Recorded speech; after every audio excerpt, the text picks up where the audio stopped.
Elias always believed time was a river. You could step into it, observe it, and return unchanged. He was wrong. When the machine activated, there was no bright flash, no heroic sensation. Just pain. A crushing weight, like the universe folding around his bones. Then silence. He woke on cracked concrete beneath a sky the color of decay. The air burned his lungs with every breath. Buildings stood ahead of him, half collapsed and stripped of color, their windows black like hollow eyes. This wasn't a future of flying cars or glowing cities. This was a future that had lost hope. As Elias walked through the ruins, he noticed the absence first.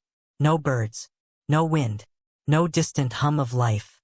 Just his footsteps echoing through streets littered with rusted machines and forgotten shoes. Children's shoes. Screens still worked somehow. Broken billboards flickered weakly, repeating the same message over and over. His heart pounded. Preventable meant blame. Inside a collapsed hospital, Elias found records.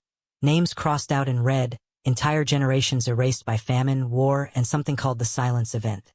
The date stopped him cold. It was only 30 years from now. You shouldn't be here. The voice came from behind him. He turned to see a woman wrapped in torn fabric, her face marked by scars time couldn't heal. Her eyes softened when she looked at him, then filled with quiet rage. You look just like him, she whispered. Like who? Elias asked. Like the man who doomed us. She took him underground, into a shelter powered by failing generators and desperation. There, etched into the wall, was a timeline, and at its center, his name. You came to the future once before, she said. You begged leaders to listen. You showed them proof. They called you dangerous. They locked you away. When the collapse began, people remembered your words. But by then, it was too late. Elias fell to his knees. I wouldn't stop trying. She looked away. You did. When they broke you. Sirens wailed. The shelter shook. Time was unraveling, dragging Elias back.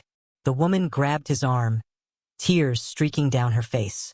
If you ever cared about us, about me, you'll do it differently. Who are you? He shouted as the world began to tear apart. Her voice broke. I'm your daughter. The future shattered. Elias awoke in his basement, gasping for air, the machine humming softly. In his hand was a cracked photograph, the woman as a child standing beside him. The date was tomorrow. Elias unplugged the machine with shaking hands. This time, he wouldn't try to prove the future. He would change it, even if it destroyed him.